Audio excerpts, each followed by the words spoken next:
नमस्कार, आज की बात में आपका स्वागत है।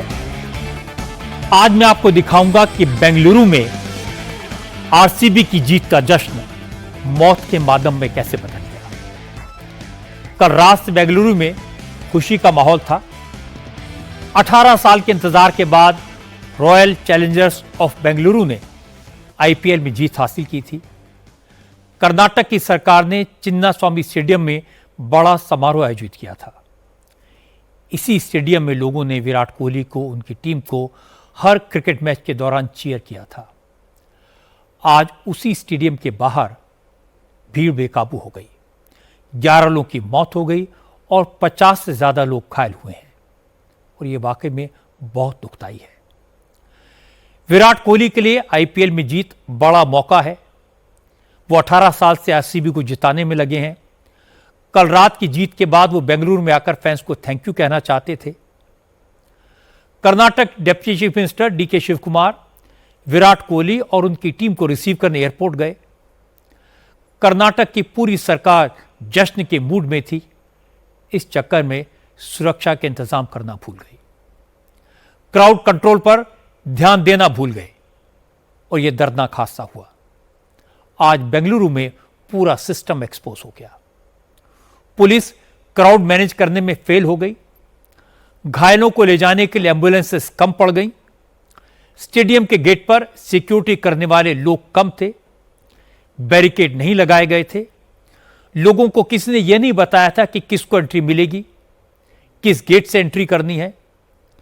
विराट कोहली के फैंस ये सोचकर आए थे कि फ्री में एंट्री मिलेगी, सेलिब्रेट करेंगे, लेकिन उनको मौत का तांडव देखने को मिला। बेंगलुरु के चिन्नास्वामी स्टेडियम के बाहर करीब 4:30 बजे स्टैम्पीड हुई। जिस वक्त हादसा हुआ उस वक्त स्टेडियम के आसपास 50,000 से ज्यादा लोगों की भीड़ जुट चुकी थी। विधानसभा से लेकर स्टेडियम तक सड़क के दोनों तरफ भारी भीड़ थी। जैसे ही स्टेडियम लोगों की एंट्री शुरू हुई तो पहले घुसने के चक्कर में धक्का मुक्की शुरू हो गई। इसी दौरान कुछ लोग जमीन पर गिरे, फिर पीछे से धक्का देती हुई भीड़ आगे बढ़ने लगी और लोग गिरते गए। भीड़ में दबे लोगों का दम घुट गया। 11 लोगों की मौत हो गई, दर्जनों घायल हो गए। जिस वक्त यह हादसा हुआ स्टेडियम के बाहर हालात बेकाबू हुए। उस वक्त आरसीबी की टीम स्टेडियम में नहीं पहुंची थी, क्योंकि टीम को करीब 5 बजे स्टेडियम में पहुंचना था, लेकिन लोग 12 बजे से ही सड़क पर खड़े होकर टीम की एक झलक पाने का इंतजार कर रहे थे।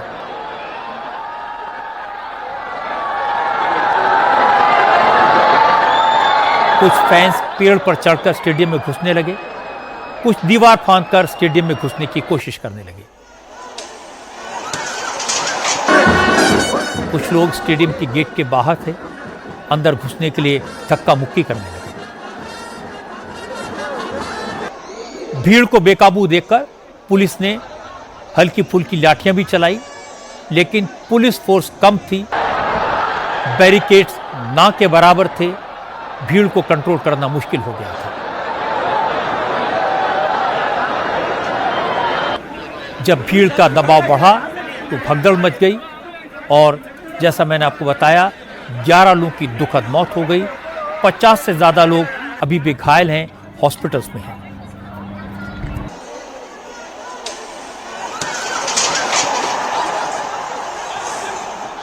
जिस वक्त ये स्टैम्पीड हुई, भगदड़ हुई, हमारे संवाददाता टी राघवन मौके पर मौजूद थे। हादसे के फौरन बाद राघवन ने जो रिपोर्ट भेजी, मौके की जो तस्वीरें भेजी, उन्हें देखकर आपको अंदाजा हो जाएगा कि हादसे के वक्त कैसा मंजर रहा होगा। विराट कोहली के फैंस ने क्या झेला होगा।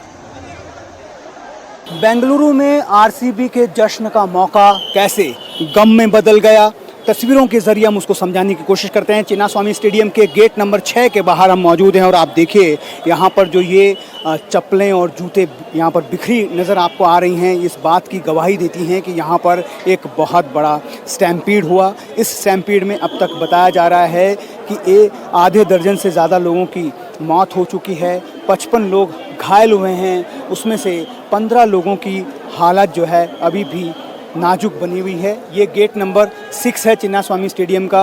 यहाँ पर आरसीबी की टीम 18 साल के बाद आईपीएल का टाइटल जीती और उसके आरसीबी की टीम जो फ्रेंचाइजी है उसने फैंस के सम्मान में एक यहाँ पर जो है थैंक्स गिविंग कार्यक्रम रखा और उस कार्यक्रम में यहाँ पर लोगों को जो है फर्स्ट कम फर्स्ट सर्व जो है बेसिस पर एंट्री दी जानी थी और यहाँ पर इसी वजह से सैकड़ों हज़ारों की तादाद में लोग जमा हुए थे। जिस तरह से आप अभी भी तस्वीरों में देख रहे हैं कि लोग जो है यहाँ पर किस तरह से जमा हुए। उसके बाद जैसे ही यहाँ पर गेट पे एंट्री की बारी आई, अंदर जाने की बारी आई, एक साथ कई सारे लोग जो हैं वो गेट पर टूट पड़े, जिसके बाद भगदड़ के यहाँ पर हालात मच गए और जिसके वजह से पुलिस ने यहाँ पर हल्का लाठीचार्ज भी किया ताकि फैंस को यहाँ से बाहर निकाला जा सके। और विधानसभा के कार्यक्रम के बाद जैसे ही टीम की बस जो है प्लेयर्स को लेकर चिन्नास्वामी स्टेडियम की तरफ बढ़ रही थी, उससे ठीक पहले गेट नंबर 6 पर जहाँ पर मैं फ़िलहाल मौजूद हूँ ये हादसा हुआ। ये स्टैम्पीड के हालात यहाँ पर हो रहे। ये सिर्फ गेट नंबर 6 ही नहीं बल्कि ये बताया जा रहा है कि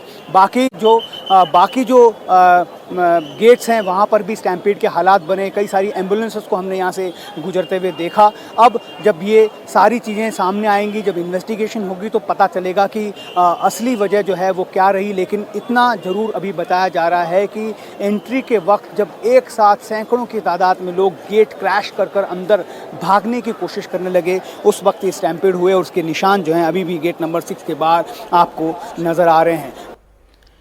सड़क पर गिरे हुए लोग, एक एक सांस के लिए तड़पते लोग, गेट के बाहर जूतों का अंबार, सारी कहानी खुद कह देता है।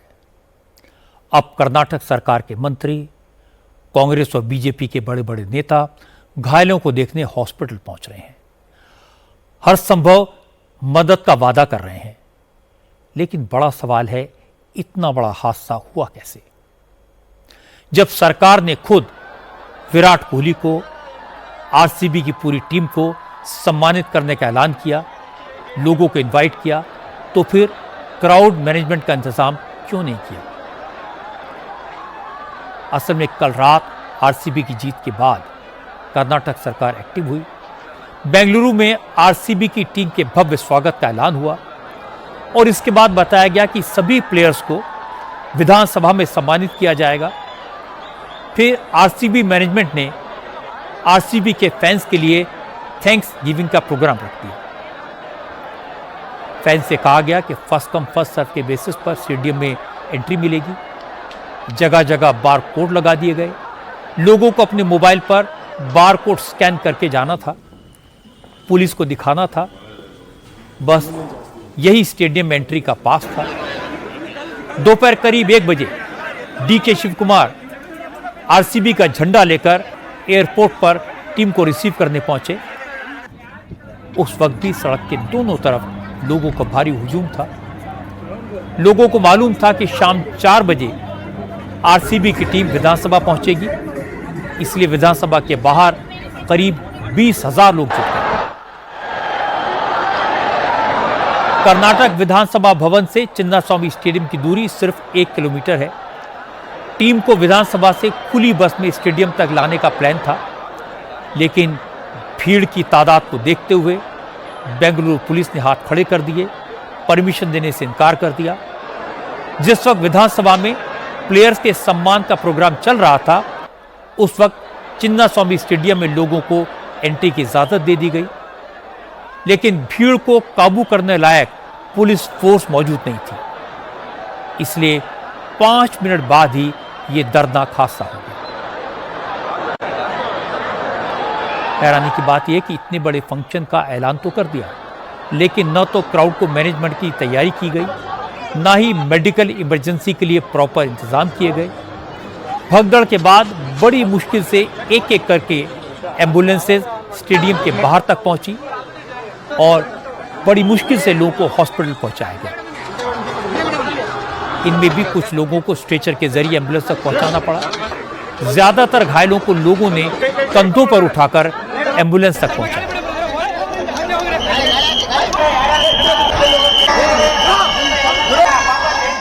और इससे भी ज्यादा हैरानी की बात है कि स्टेडियम के बाहर इतनी बड़ी घटना हो गई, घायलों को हॉस्पिटल पहुंचाया जा रहा था, कई लोगों की मौत कंफर्म हो चुकी थी, लेकिन प्रोग्राम कैंसिल नहीं हुआ। स्टेडियम के भीतर जीत का जश्न चलता रहा। डीके शिव कुमार खुद वहां मौजूद थे। कार्यक्रम पूरा होने के बाद बाहर निकले और जब उनसे पूछा गया इतना बड़ा हादसा हो गया, क्या उन्हें मालूम है कितने लोगों की मौत हुई, तो डीके शिव कुमार ने कहा हादसे की जानकारी तो मिली है लेकिन बाकी बातें पता करके बताऊंगा। The exact number is not been still this one. So we are at it. We appeal to all of them to still to be calm. How many people died? That is why we cut off a lot of programs were there. We didn't want to continue with the program. Only within 10 minutes with one round we just closed it. And we appeal even in the metros, whatever the metros has been jammed. We are not able to start. We are taking a little bit time to see that everything comes to the normal position. I don't blame my police department. They have done their best. DK Shivakumar जानते हैं कि सड़कों पर कितनी भीड़ थी। उनको यह भी मालूम था कि स्टेडियम के बाहर कितनी भीड़ थी। उनको यह भी पता था कि विधानसभा के भवन के बाहर कितने लोग पहुंचे थे। उन्हें यह भी पता था कि मेट्रो चलना मुश्किल हो गया है क्योंकि स्टेशन पर भारी भीड़ है, लेकिन किया कुछ नहीं। हादसा होने के बाद डीके शिव कुमार घायलों से मिलने बोरिंग हॉस्पिटल पहुंचे। फिर कर्नाटक के होम मिनिस्टर जी परमेश्वर मुख्यमंत्री सिद्धारमैया के घर गए, उन्हें भगदड़ के बारे में पूरी इंफॉर्मेशन दी। इसके बाद सिद्धारमैया कैमरे के सामने आए। उन्होंने कहा कि कैपेसिटी से ज्यादा लोग पहुंच गए थे, इसलिए हादसा हुआ। बाकी बातें जांच के बाद पता लगेंगी। फिलहाल सरकार का फोकस घायलों के इलाज पर है। There are small gates. The people entered through the gates. They have broken the gates. They have broken the gates also. So stampede has taken place. Nobody has expected so much of crowd will come because the capacity of the stadium is only 35,000 people. Only 35,000 seats are there. But 2 to 3 lakh people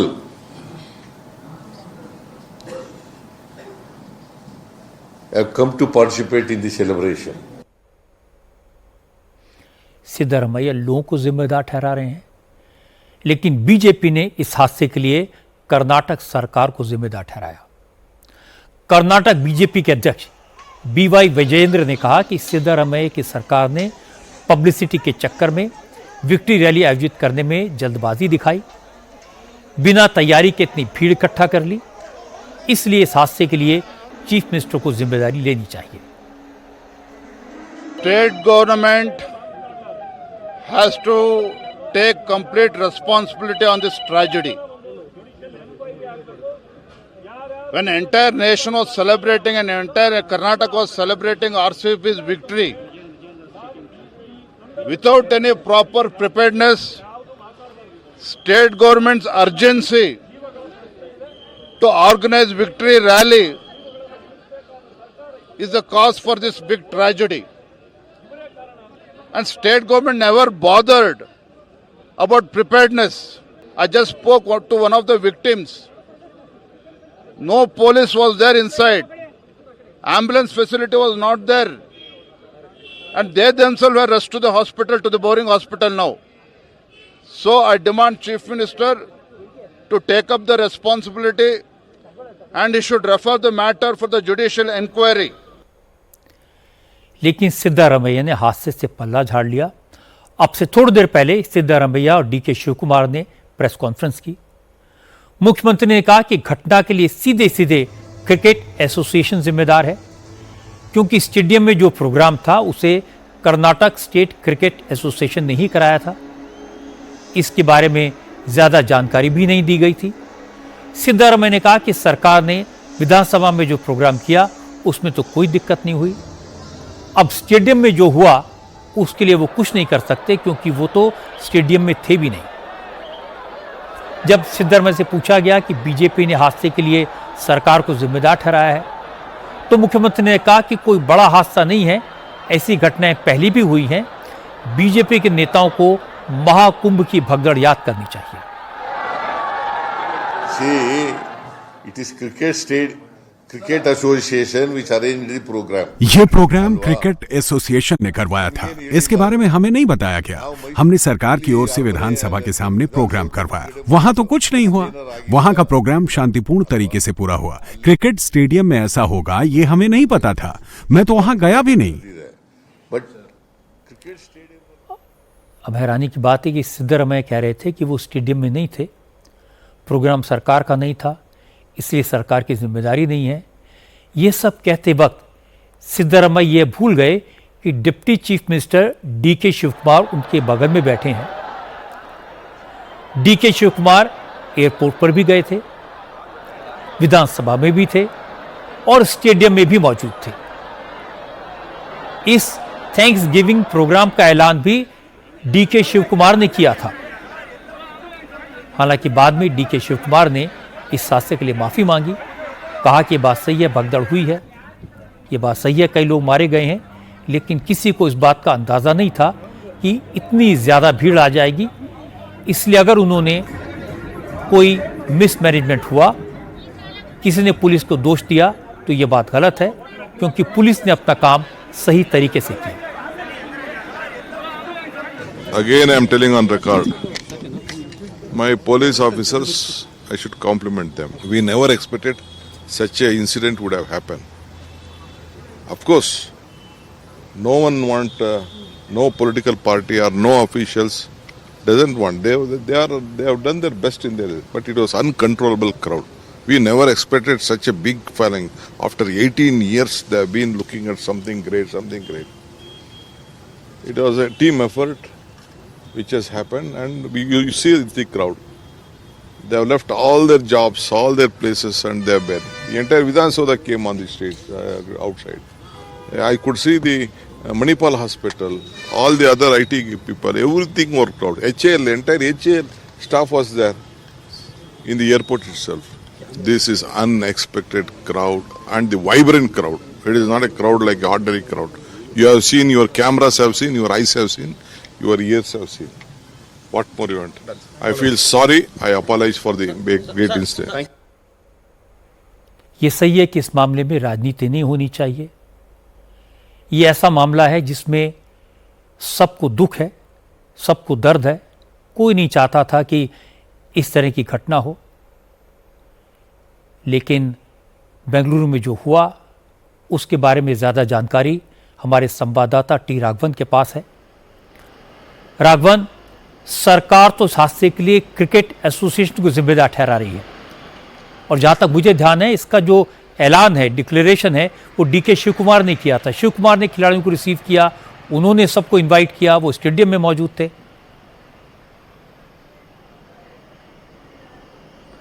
जी बिल्कुल रजत जी, आप बिल्कुल ठीक कह रहे हैं। सरकार इस बात से पल्ला इसलिए भी नहीं झाड़ सकती है कि क्रिकेट एसोसिएशन की रजत जी ये जिम्मेदारी नहीं है कि वो क्राउड को मैनेज करे।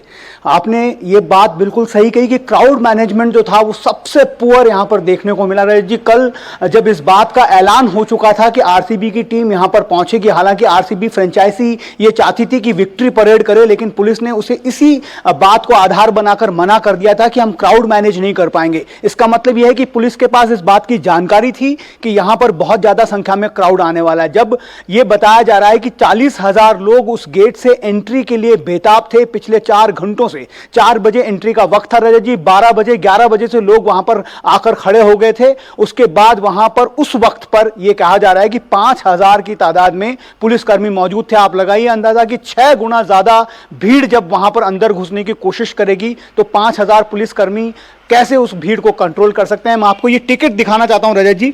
देखिए, ये वो टिकट था जिसके आधार पर, ये मेरे पास जो टिकट है वो वीआईपी इनवाइटी का टिकट है, लेकिन ऐसा ही टिकट वहां पर पब्लिक को भी दिया गया था। और ये बार कोड आप इस टिकट पर देख रहे हैं, इसको स्कैन कर कर मोबाइल पर दिखाकर अंदर जाना था। जैसे ही करीब 3 साढ़े 3 बजे इस बात का अनाउंसमेंट हुआ कि इस टिकट को आप अपने मोबाइल पर स्कैन कर कर बार कोड दिखा सकते हैं, गेट नंबर 266A, ये 3 ऐसे गेट जहां पर ये अनाउंसमेंट हुआ, और तुरंत जो है भीड़ वहां से एक साथ अंदर घुस गई। हमने अपने विजुअल्स के जरिए भी दिखाया कि जो एंट्री गेट होता है रजत जी वो बहुत छोटा होता है, एक बार में एक व्यक्ति जा सकता है, क्योंकि वहां पर आगे स्कैनिंग का होता है। जितने भी आईपीएल मैचेस, इंटरनेशनल मैचेस में यही प्रोसीजर फॉलो किया जाता है, लेकिन यहां पर अनप्रेसिडेंटेड भीड़ और पुलिस वालों की संख्या बिल्कुल कम।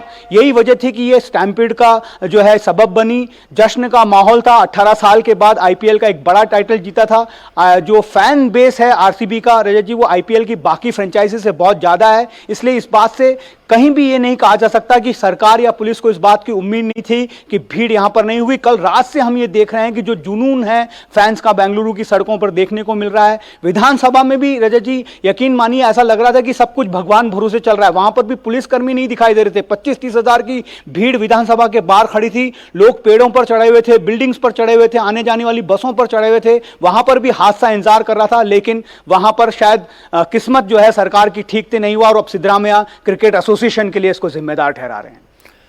राघवन, आपने कम शब्दों में सारी बात बयान कर दी और जो तस्वीरें आपने दिखाई हैं, जो जूतों का ढेर आपने दिखाया है, जो लोग तड़पते आपने दिखाए हैं, उससे तो सब कुछ क्लियर हो जाता है ये कितना दर्दनाक हादसा था। बहुत बहुत शुक्रिया आपका। हम लगातार आप पे अपडेट लेते रहेंगे राघवन। आज बेंगलुरु में जो हुआ वो बहुत ही दुर्भाग्यपूर्ण है, इसलिए भी क्योंकि बाहर लोग भीड़ में दबकर दब तोड़ते रहे और स्टेडियम के अंदर जीत का जश्न चलता रहा। चिन्नास्वामी स्टेडियम में विराट कोहली की टीम के साथ वीआईपीज फोटो खिंचाते रहे और 100 मीटर की दूरी पर विराट के फैंस एक दूसरे पर गिरते रहे। स्टेडियम के अंदर डिप्टी चीफ मिनिस्टर आरसीबी के प्लेयर्स के साथ आईपीएल का कप उठाकर रील बनवाते रहे और बाहर एम्बुलेंसेस की कमी के कारण लोग घायलों को कंधों पर उठाकर हॉस्पिटल पहुंचाते रहे।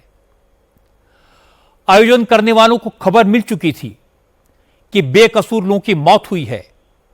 वो जानते थे हॉस्पिटल्स में घायल दर्द से तड़प रहे हैं, लेकिन सेलिब्रेशन रोका नहीं गया। डिप्टी चीफ मिनिस्टर बोले कि पुलिस की कोई गलती नहीं है, पता नहीं था इतनी बड़ी संख्या में लोग आएंगे। ये जले पर नमक छिड़कने जैसा है। कहां कितनी भीड़ आएगी इसका असेसमेंट करना पुलिस का काम होता है। कल रात आईपीएल में आरसीबी की जीत के बाद बेंगलुरु में जिस तरह सड़कों पर उत्साहित लोग उतरे, उसके बाद यह समझना मुश्किल नहीं था कि जब टीम लौटेगी तो फैंस कितनी बड़ी संख्या में आएंगे। आज सुबह जब टीम एयरपोर्ट पर उतरी तो जितने लोग आए, उसके बाद पुलिस को यह अंदाजा हो जाना चाहिए था कि स्टेडियम में कितने लोग आ जाएंगे। दोपहर में विधानसभा के बाहर जिस कदर लोगों की भीड़ उमड़ी, उसे देखकर तो पुलिस को संभल जाना चाहिए था। डीके शिव कुमार अनुभवी प्रशासक हैं, उन्हें तो अंदाजा हो जाना चाहिए था कि किस तरह के इंतजामात की जरूरत होगी। सच तो यह कि चीफ मिनिस्टर और डिप्टी चीफ मिनिस्टर और उनकी पूरी सरकार को जीत का जश्न मनाने की बहुत जल्दी थी। विराट कोहली की टीम के साथ फोटो खिंचवाने की जल्दी थी। उन्होंने जल्दबाजी में जश्न का आयोजन किया कि कहीं कोई और इसका श्रेय न लूट ले। पुलिस को तैयारी करने का मौका नहीं मिला और यह दर्दनाक हादसा हुआ। इसके लिए न तो क्रिकेट टीम को ब्लेम किया जाना चाहिए और ना ही उन लाखों फैंस को जो प्लेयर्स को देखने आए थे। इसके लिए सिर्फ पुलिस और प्रशासन जिम्मेदार है। इसकी अकाउंटेबिलिटी तय होना बहुत जरूरी है।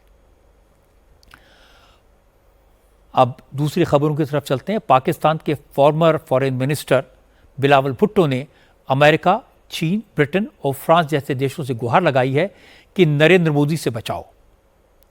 पाकिस्तानी सांसदों के डेलीगेशन के साथ अमेरिका पहुंचे बिलावल भुट्टो ने कहा, पाकिस्तान तो भारत से बात करना चाहता है, पाकिस्तान तो भारत के साथ शांति चाहता है, लेकिन नरेंद्र मोदी कहते हैं कि चुपचाप रोटी खाओ या फिर गोली खाने को तैयार रहो। ऐसे में पाकिस्तान क्या करे? अब दुनिया के तमाम बड़े मुल्कों को ही नरेंद्र मोदी को समझाना चाहिए, बातचीत के लिए मनाना चाहिए। और सिर्फ बिलावल भुट्टो नहीं, शहबाज शरीफ, ख्वाजा आसिफ, इसाक डार, पाकिस्तान के तमाम नेता दुनिया के बड़े बड़े मुल्कों से यह कह रहे हैं कि भारत के साथ बातचीत का कोई रास्ता निकालो।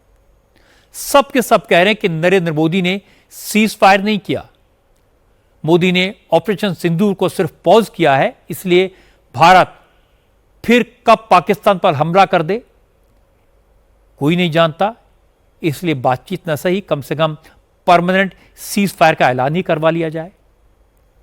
लेकिन पाकिस्तान में इन सब नेताओं का बयान हेडलाइंस में नहीं है।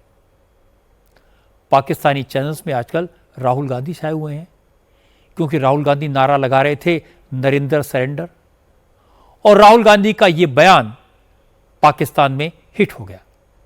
क्योंकि राहुल गांधी ने जो कहा वो पाकिस्तान के नैरेटिव को बहुत सूट करता है, इसीलिए पाकिस्तान के हर न्यूज चैनल ने राहुल गांधी के बयान को हेडलाइन बनाया, इस पर डिबेट की।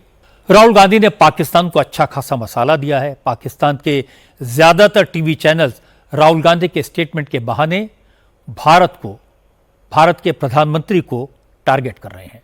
पाकिस्तान राहुल के बयान का हवाला देकर जीत के दावे करने लगा, तो बीजेपी ने राहुल के बयान को देशद्रोह जैसा बताया। बीजेपी के अध्यक्ष जेपी नड्डा ने कहा, जो बात पाकिस्तान की सरकार, वहां की सेना और आतंकवादी संगठन भी कहने की हिम्मत नहीं जुटा पाए, वो राहुल गांधी ने कह दी। नड्डा ने कहा कि राहुल गांधी ने सेना के शौर्य का अपमान किया है, देश इसे माफ नहीं करेगा। नड्डा की बात को आगे बढ़ाया बीजेपी के सांसद सुधांशु त्रिवेदी ने। उन्होंने कहा, अभी तक तो राहुल गांधी और कांग्रेस के दूसरे नेता पाकिस्तान की फौज और दहशतगर्दों को कवर फायर देते थे, लेकिन अब खुलकर सामने आ गए हैं, उनके लिए लड़ रहे हैं। सुधांशु त्रिवेदी ने कहा कि राहुल सरकार की आलोचना करें, बीजेपी को गाली दें, सब चलेगा, लेकिन अगर देश के खिलाफ, भारत की सेना के खिलाफ बोलेंगे तो इसे बर्दाश्त नहीं किया जाएगा। उन्होंने जिस तरीके से ऑपरेशन सिंदूर की सफलता का विवरण दिया है, उसको सरेंडर से तुलना करना यह दर्शाता है कि यह मानसिकता कितनी रोगी और कितनी खतरनाक हो चुकी है। पहली बार राहुल गांधी जी ने ऐसा बयान दिया है जो पाकिस्तान के सेना प्रमुख ने भी नहीं बोला, पाकिस्तान के किसी आतंकी संगठन ने भी नहीं बोला, मौलाना मसूद अजहर ने भी नहीं बोला और हाफिज सईद ने भी नहीं बोला। इसमें से किसी ने यह शब्द नहीं बोला है कि भारत ने सरेंडर किया है, बल्कि उन लोगों ने अपनी अपनी तकलीफों का इजहार गाहे बगाहे किया है। शहबाज शरीफ और आसिफ मुनीर के इकबालिया बयान के बाद भी अगर आपको समझ में नहीं आ रहा है तो आपको क्या कहा जाए? राहुल शरीफ कहा जाए या राहुल मुनीर कहा जाए? क्योंकि आप तो मुनीर और शरीफ से भी ज्यादा बड़े पाकिस्तान के पक्ष में तकरीर देने वाले नजर आ रहे हैं। यानी अभी तक तो आप पाकिस्तान के लोगों को, पाकिस्तानी सेना और पाकिस्तान के आतंकी संगठनों को कवर फायर देते थे, अब उनके सिरमौर भरने की कोशिश कर रहे हैं। राहुल गांधी जी का यह कहना सेना का सरासर अपमान है। मैं कांग्रेस पार्टी से पूछना चाहता हूं, ऑपरेशन सिंदूर की सफलता की घोषणा सेना ने की है, आपने सरेंडर शब्द यूज करके सेना का अपमान किया है या नहीं? राहुल गांधी जी, आपकी पार्टी और आपके खानदान के कारनामे आजाद हिंदुस्तान के कैलेंडरों में सरेंडर से भरे पड़े हैं। आदतन, फितरतन, शरारतन, व्याकुलता के कारण या कुटिलता के कारण आप प्रधानमंत्री के खिलाफ बोलिए, भारत सरकार के खिलाफ बोलिए, भारतीय जनता पार्टी के खिलाफ बोलिए, हमें बर्दाश्त है, पर भारत के स्वाभिमान और भारत की सेना के लेकर आप झूठ बोलेंगे तो यह कतई बर्दाश्त नहीं है। तो इसे सिर्फ एक पंक्ति कहूंगा कि वो पैरवी तो झूठ की करता चला गया, वो पैरवी तो झूठ की करता चला गया, बस उसका चेहरा उतरता चला गया। नोट करने वाली बात यह है कि राहुल की भाषा को अब उनके सहयोगी दलों के नेता भी सपोर्ट नहीं कर रहे। आरजेडी के सांसद मनोज झा ने कहा कि राजनीति में शब्दों को सोच समझकर चुनना चाहिए, भाषा की मर्यादा का ध्यान रखना चाहिए। मनोज झा ने कहा कि बीजेपी के खिलाफ सारा विपक्ष मिलकर लड़ रहा है, लेकिन यह वक्त पार्टी पॉलिटिक्स का नहीं है, इसलिए सोच समझकर बात कहनी चाहिए। मैं सिर्फ एक बड़े लीडर हैं, वो एलओपी भी हैं, इंडिया गठबंधन के प्रमुख चेहरा है। हम लोग बीजेपी से कई स्तरों पर लड़ रहे हैं, वैचारिकी में लड़ रहे हैं, राजनीतिक लड़ाई लड़ रहे हैं, सैद्धांतिक लड़ाई लड़ रहे हैं और भाषा और भाव की भी लड़ाई लड़ रहे हैं। तो हमें अपनी भाषा और भाव को बीजेपी से बिल्कुल अलग दिखाना होगा, नहीं तो फिर भैंस मंगलसूत्र मुजरा उसी तरह की चीजें हो जाती है। ये मेरा व्यक्तिगत ओपिनियन है कि राजनीतिक का केंद्रीय विमर्श, आलोचना सबसे पुख्ता वो होती है ना जो शालीन हो। राहुल गांधी का बयान ऐसे वक्त में आया है जब ऑल पार्टी डेलीगेशन विदेशों में भारत की आवाज बने हुए हैं। इन डेलीगेशंस में कांग्रेस के कई सांसद शामिल हैं। शशि थरूर, सलमान खुर्शीद, आनंद शर्मा और असदुद्दीन ओवैसी जैसे नेताओं ने राजनीतिक विरोध भूलकर विदेशों में भारत का पक्ष दमदार तरीके से रखा। ओवैसी कल ही भारत लौटे हैं। आज ओवैसी ने राहुल के बयान से किनारा कर लिया। उन्होंने कहा कि राहुल को कैसे समझाना है, उनके बयान पर कैसे रिएक्ट करना है, ये तो कांग्रेस के नेता सोचें। जहां तक उनका सवाल है तो वो 21 जुलाई से शुरू होने वाले पार्लियामेंट के मॉनसून सेशन में पहलगाम हमले और सीज फायर पर सवाल जरूर पूछेंगे। हर पार्टी के लीडर्स अपनी बात रखते हैं, तो मैं कैसा उनका बोलूंगा उस बारे में। अगर वो मुझ पर बोलते तो मैं बोलता, वो उनके पार्टी के लोग जवाब देंगे। मगर मेरा मानना यह है कि जो हमने ऐलान किया था सेसेशन ऑफ फायरिंग का, वो हमारे देश के प्रधानमंत्री को या देश की पॉलिटिकल लीडरशिप को करना चाहिए था। दुनिया को मालूम हो रहा है अमेरिका के प्रेसिडेंट से, तो वो बात तो सही नहीं है। और हम उम्मीद करते हैं कि जब पार्लियामेंट का मॉनसून सेशन जो शुरू होगा आइंदा महीने, उसमें हम चाहेंगे कि पहलगाम पे डिबेट हो, उसमें तमाम बातें देश के सामने आए, अकाउंटेबिलिटी उस पर फिक्स होनी चाहिए। हालांकि उम्मीद करना बेकार है कि जेपी नड्डा, सुधांशु त्रिवेदी या ओवैसी की बात सुनकर राहुल गांधी बदल जाएंगे। राहुल गांधी को कोर्ट ने गलत बयानी पर 2 साल की सजा सुनाई थी, लेकिन वो नहीं बदले। राफेल डील पर गलत बयानी के लिए उन्हें सुप्रीम कोर्ट में माफी मांगनी पड़ी थी, लेकिन वो नहीं बदले। आज ही इलाहाबाद हाईकोर्ट ने सेना के पराक्रम के मामले में राहुल गांधी को उनके बयानों के लिए फटकार लगाई है। हाईकोर्ट ने कहा कि बोलने की आजादी का मतलब यह नहीं होता कि किसी का अपमान किया जाए, सेना के शौर्य का मजाक उड़ाया जाए। राहुल गांधी ने कहा था कि गलवान में चीनी फौज हमारी सेनाओं को पीट रही थी। इस बयान पर राहुल के खिलाफ केस हुआ। लोकल कोर्ट ने हाजिर होने का सम्मन दिया। राहुल ने पेशी में छूट के लिए हाईकोर्ट से गुहार लगाई थी, लेकिन कोर्ट ने राहुल की अपील खारिज कर दी। कहा लोकल कोर्ट में हाजिरी लगाइए, क्योंकि अभिव्यक्ति की आजादी के नाम पर सेना को अपमानित करने की छूट नहीं दी जा सकती। वैसे तो हमारी सेना ऑपरेशन सिंदूर का डिटेल दे चुकी है। रक्षा मंत्री राजनाथ सिंह बता चुके हैं कि पाकिस्तान को कितना भारी नुकसान पहुंचा। और सबसे बड़ी बात है कि पाकिस्तान के नेता खुद जो डोजियर लेकर घूम रहे हैं, उसमें लिखा है कि वो 28 जगह कौन सी हैं जहां हमारी एयरफोर्स ने उनके एयरबेसेस को तबाह कर दिया। फिर भी अगर राहुल गांधी को कोई कंफ्यूजन है, कुछ और सबूत चाहिए, तो पाकिस्तान से कुछ सबूत आज ही आए हैं, बड़े ताज़ा हैं। ये भी राहुल गांधी को देख लेने चाहिए। ये बहावलपुर में कब्रिस्तान की तस्वीर है, और जो कब्र दिखाई दे रही हैं वो जैश ए मोहम्मद के उन दहशतगर्दों की हैं जो जैश के हेडक्वार्टर पर हमारी एयरफोर्स के हमले में मारे गए थे।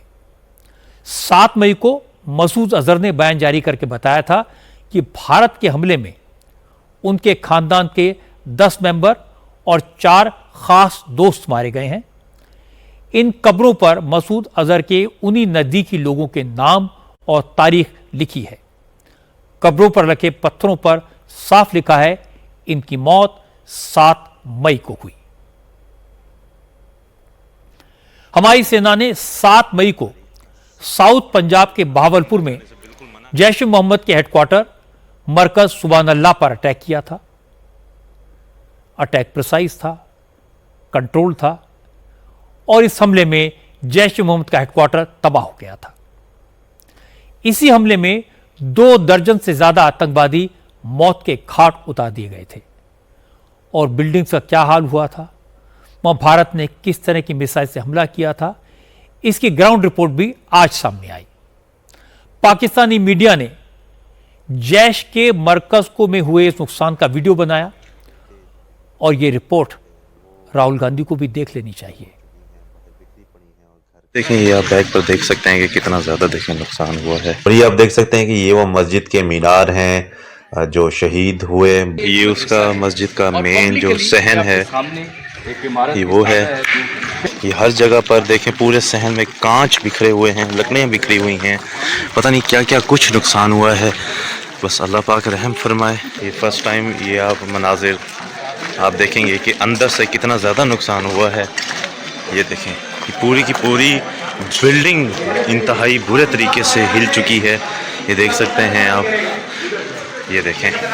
तो अभी देखें वो हुकाम का देखें जो यहाँ पर मौजूद हैं हुकाम, वो कह रहे हैं कि यहाँ पर कुछ अनएक्सप्लोडेड बॉम्ब्स भी मौजूद हैं जो फट सकते हैं, इसलिए वो हमें अंदर जाने से बिल्कुल मना कर रहे हैं। ये देखें, ये उसकी छत की हालत, ये देखें। ये आप देख सकते हैं कि ये उन मिसाइलों का जो कचरा है जो इंडिया की जानिब से जो मिसाइल दागे गए थे, ये उनका मलबा है कि जो वहाँ पर इकट्ठा करके रख दिया गया है कि लोग देखें इसे। काफ़ी इनके साइज़ देखकर अंदाज़ा हो रहा है कि ये काफ़ी बड़े मिसाइल थे जो आकर यहाँ हिट हुए। पाकिस्तान के लोग खुद ब खुद अपने जख्म दिखा रहे हैं, खुद ही नुकसान के वीडियो बनाकर दुनिया के सामने पेश कर रहे हैं। अगर ये भी कम है तो राहुल गांधी को बिलावल भुट्टो की बात सुन लेनी चाहिए, जो अमेरिका में डोजियर लेकर घूम रहे हैं और दूसरे मुल्कों से पाकिस्तान को मोदी के कहर से बचाने की गुहार लगा रहे हैं। बिलावल भुट्टो ने कहा कि पाकिस्तान तो भारत से बात करने के लिए तैयार है, लेकिन भारत नहीं मान रहा। नरेंद्र मोदी रोज नई नई धमकियां देते हैं, इसलिए अब इंटरनेशनल कम्युनिटी की जिम्मेदारी है कि वो मोदी को मनाएं और बातचीत की टेबल पर लाएं। पाकिस्तान का इरादा समझिए। पाकिस्तान ये नैरेटिव बनाने की कोशिश कर रहा है कि मोदी सरकार एंटी मुस्लिम है, आतंकवाद के बहाने मुसलमानों को टारगेट कर रही है। लेकिन न्यूयॉर्क में एक जर्नलिस्ट ने जब बिलावल को याद दिलाया कि भारत में तो ऑपरेशन सिंदूर की ब्रीफिंग भी एक मुस्लिम ऑफिसर कर रही थी, तो बिलावल ने बगलें झांकनी शुरू कर दी। कहा वो सिर्फ ऑपरेशन सिंदूर की बात नहीं कर रहे, जनरल बात कर रहे हैं। मोदी सरकार हर मुसलमान को आतंकवादी मानती है। अब बिलावल भुट्टो की बातें सुनकर आपको किसकी याद आती है मैं नहीं कहना चाहता, लेकिन असदुद्दीन ओवैसी ने बिलावल को करारा जवाब दिया। ओवैसी ने कहा कि बिलावल की मां बेनजीर का कत्ल तो आतंकवादियों ने ही किया था। बिलावल बताएं उनकी मां के कातिलों को क्या सजा मिली। ओवैसी ने कहा कि पाकिस्तान ने मुंबई पर अटैक कराया, भारत पर कई आतंकी हमले कराए, जिनमें मरने वालों में मुसलमान भी थे। इसलिए बिलावल इस्लाम का नाम लेकर मुसलमानों की बात करके पाकिस्तान की करतूतें नहीं छिपा सकते। तो ये लोग अपने आप को ठेकेदार समझते हैं ना दीन के, ना तो इनको इस्लाम की माने आते हैं, ना उनको कुरान और सुन्नत की सही तालीमात से वो आगाह हैं। अगर वो आगाह होते, उनको मालूमात हासिल होती, तो ये दहशतगर्दी को फ़रोग़ करते अपने मुल्क में। वो लोग वो मैंने उनके एक साबिक़ा वज़ीर आज़म बेनज़ीर भुट्टो का आतंकवादियों ने क़त्ल कर दिया, उसका कोई जिक्र अब तक नहीं करता कि किसने मारा उनको। उनके बेटे आप यूनाइटेड नेशन में जाकर बकवास बकते हैं। अरे भाई, आपकी माँ को जिन टेररिस्ट ने मारा, यूनाइटेड नेशन जिस जगह पर बैठकर आप भारत पर उंगलियां उठा रहे हैं, वहाँ की प्रोब एजेंसी ने कहा कि पाकिस्तान में शॉडी इन्वेस्टिगेशन हुआ था और वो पुलिस ऑफिसर ने जिस जगह पर बेनज़ीर भुट्टो को मारा गया, 130 लोग मारे गए, उस सबको पानी डालकर उसने उस जगह को, सीन ऑफ ऑफेंस को उसने साफ कर दिया। मैं एक भारत का एक गयूर मुसलमान हूँ और मुझे फ़ख्र है अपनी इस शनाख्त पर। और वो कोई ठेकेदार थोड़ी हैं, वो कौन होते? मेरी खबर में वो तो आने वाले नहीं है ना। तो वो अपनी बकवास कर रहे हैं। उनको ये सोचना है कि भाई अगर आप इतना इस्लाम का आप नाम लेते हैं तो फिर आपके पास जो पोलियो होता है वो सिर्फ आपके मुल्क में और अफगानिस्तान में होता है। ये आपकी इस्लाम से इतनी मोहब्बत है कि 40% लोग पॉवर्टी में, गुर्बत में हैं, 9% अनएम्प्लॉयमेंट है, करीब मेरे ख्याल से 22 से 23 मिलियन बच्चे 6 साल से 10-11 साल की उम्र में स्कूल को नहीं जाते। और फिर आप हमला करते हैं अफगानिस्तान की नई हुकूमत पर, गोली चलाते हैं उनके पर, वो मुसलमान नहीं है। आप बलूचियों को कत्ल करते हैं, वो मुसलमान नहीं है। आप ईरानियन आउटपोस्ट पर गोली चलाकर उनको मारते हैं, वो मुसलमान नहीं है। आखिर कौन सा ठेका लेकर बैठे हैं आप इस्लाम का? राजनीति में ओवैसी नरेंद्र मोदी के घोर विरोधी हैं, लेकिन जब बात देश की आई तो उन्होंने अपना फर्ज बखूबी निभाया। पाकिस्तान को पूरी दुनिया के सामने खुलकर एक्सपोज किया।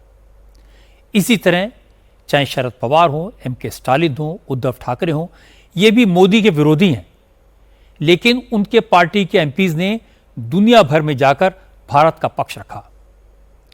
कांग्रेस के अपने नेता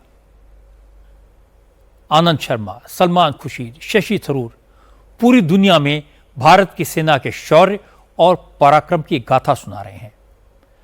लेकिन राहुल गांधी इस जंग को नरेंद्र मोदी का सरेंडर बता रहे हैं। राहुल गांधी को शायद यह डर है कि ऑपरेशन सिंदूर की कामयाबी का क्रेडिट मोदी को मिल जाएगा, जैसे 1971 की जंग का क्रेडिट इंदिरा गांधी को मिला था। इतिहास गवाह है, उस समय 4 दिसंबर 1971 को जब जंग जारी थी, विपक्ष के नेता अटल बिहारी वाजपेयी ने कहा था, अब देश में कोई पार्टी नहीं है, पूरा देश एक पार्टी है और पूरा देश प्रधानमंत्री के साथ है और हम सब मिलकर विजय हासिल करेंगे। लेकिन अब विपक्ष के नेता कह रहे हैं कि प्रधानमंत्री ने सरेंडर कर दिया। अब कोई पूछे कि जंग के मैदान में कौन सरेंडर करता है, ये तो पता होना चाहिए।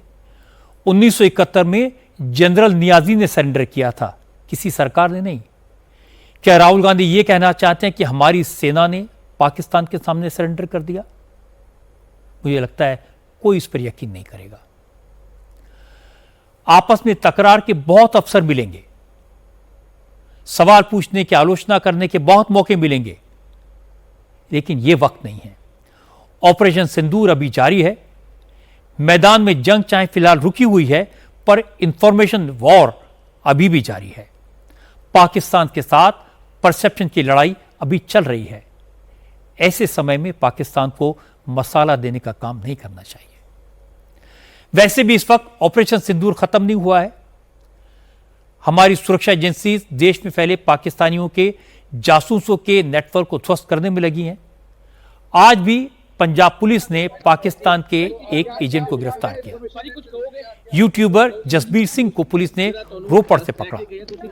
जसबीर सिंह पंजाब के रूपनगर डिस्ट्रिक्ट का रहने वाला है और जान महल नाम का यूट्यूब चैनल चलाता है। पुलिस का दावा है कि ऑपरेशन सिंदूर के दौरान जसबीर सिंह आर्मी के मूवमेंट के वीडियोस बनाकर पाकिस्तान को भेजता था।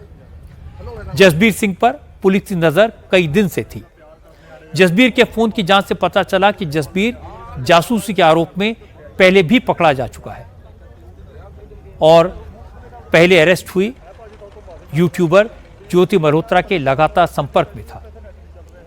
पाकिस्तान हाई कमीशन के कर्मचारी दानिश के साथ उसकी लगातार बात होती थी। जांच में पता चला कि जसबीर आईएसआई के अफसर शाकिर के लिए काम करता था। ज्योति मल्होत्रा की गिरफ्तारी के बाद जसबीर ने अपने फोन से पाकिस्तानी कॉन्टैक्ट्स को डिलीट किया। ज्योति की तरह जसबीर भी 3 बार पाकिस्तान जा चुका है। दिल्ली में पाकिस्तान के नेशनल डे के कार्यक्रम में वो भी शामिल हुआ था। जसबीर जब पाकिस्तान गया तो उसे भी पाकिस्तानी एजेंसीज की सिक्योरिटी मिली हुई थी। जसबीर के यूट्यूब वीडियोस में पाकिस्तान की अच्छी इमेज दिखाने की कोशिश की जाती थी। पुलिस अब जसबीर के अकाउंट की डिटेल निकाल रही है, जिसमें पता चलेगा कि पाकिस्तान से क्या उसको कोई फंडिंग हुई। अब तक पाकिस्तान के लिए जासूसी करने के इल्जाम में 16 लोग पकड़े जा चुके हैं और हैरानी की बात यह कि ज्यादातर यूट्यूबर हैं। ज्यादातर एक दूसरे से कांटेक्ट में थे। ज्यादातर पाकिस्तान हाई कमीशन की मदद से कई बार पाकिस्तान जा चुके थे। पाकिस्तान इन सब की फंडिंग करता था और बदले में ये देशद्रोही हमारी सेना के ठिकानों और मूवमेंट की जानकारी पाकिस्तान को भेजते थे। देश में छुपे ऐसे गद्दारों से संभल के रहने की जरूरत है। ये असली दुश्मन से भी खतरनाक हैं। इसलिए जासूसों के इस नेटवर्क को पूरी तरह नेस्तनाबूद करना जरूरी है। अमेरिका ने चीन पर बायोलॉजिकल साजिश रचने का खतरनाक इल्जाम लगाया है। FBI ने डेट्रॉयट से चीन के एक वैज्ञानिक को गिरफ्तार किया है। उसके पास से एक जहरीला फंगस मिला है। FBI के डायरेक्टर काश पटेल ने बताया कि मिशिगन स्टेट लैब में काम कर रही चाइनीज साइंटिस्ट यूनचिंग जियान के पास से जो फंगस मिली है उससे इंसान और जानवर बीमार पड़ जाते हैं, फसलें बर्बाद हो जाती हैं। इस फंगस से गेहूं, जौ, मक्का और धान की फसलें तबाह हो जाती हैं। दुनिया भर में इस फंगस से हर साल अरबों डॉलर का नुकसान होता है। FBI ने बताया कि पकड़ी गई एक चाइनीज महिला को इस फंगस पर रिसर्च के लिए चीन के सरकार से पैसे मिल रहे थे। वो चाइनीज कम्युनिस्ट पार्टी की मेंबर भी है। काश पटेल ने बताया कि इस महिला का बॉयफ्रेंड भी फंगस को अमेरिका पहुंचाने के जुर्म में बराबर का हिस्सेदार है, लेकिन वो फिलहाल चीन में है। चीन की एक यूनिवर्सिटी में रिसर्चर, और वो भी इसी फंगस पर रिसर्च कर रहा था। दोनों इस जहरीले फंगस को अमेरिका के मिशिगन स्टेट की बायो लैब तक पहुंचाना चाहते थे, लेकिन उससे पहले ही अमेरिका के बॉर्डर कस्टम एंड पेट्रोल और FBI ने चीन की इस साइंटिस्ट को गिरफ्तार करके इस बड़ी साजिश को नाकाम कर दिया। दुनिया भर से रिसर्च की बहुत सारी खबरें आती हैं। एनवायरनमेंट को लेके, हेल्थ को लेके, एग्रीकल्चर सेक्टर को लेकर साइंटिस्ट बड़े बड़े काम कर रहे हैं। ऐसे काम कर रहे हैं जो इंसानियत के भले के लिए हैं। लेकिन आपको हैरानी होगी, चीन से रिसर्च की जब भी कोई खबर आती है तो या तो किसी डेंजरस वायरस की खबर होती है या फिर किसी जहरीले फंगस के बारे में होती है, और ये इंसानियत को डराने वाली होती है। सोशल मीडिया प्लेटफॉर्म X और टेस्ला के CEO एलन मस्क को सब जानते हैं। उनके पिता एरल मस्क आज अयोध्या पहुंचे और रामलला के दर्शन किए। राम मंदिर में जाने से पहले उन्होंने हनुमानगढ़ी में बजरंग बली की पूजा भी की। इंटरेस्टिंग बात यह कि एरल मस्क इस दौरान भारतीय परिधान में नजर आए, कुर्ता पजामा पहना। रामलला के दर्शन के बाद एरल मस्क ने भारतीय संस्कृति की जमकर तारीफ की और कहा वो इंडियन कल्चर को अच्छी तरह से जानते हैं, समझते हैं। भारत के लोग काफ़ी उदार हैं और ह्यूमैनिटी पर भरोसा रखते हैं। इसके बाद एरल मस्क ने कहा अयोध्या आकर उन्हें लगा उन्होंने यहाँ आकर जीवन का सबसे अच्छा काम किया। अयोध्या आना उनके लिए एक शानदार अनुभव रहा। Very good, very good. How do I feel? It's very, very from the heart, you know, from here, you know. Wonderful. एरल Musk की बात पूरी दुनिया में जाएगी, पूरी दुनिया को संदेश जाएगा कि भारत की संस्कृति क्या है, रामलला के मंदिर में पहुंचकर कितनी शांति मिलती है और अयोध्या नगरी कितनी वैभवशाली है।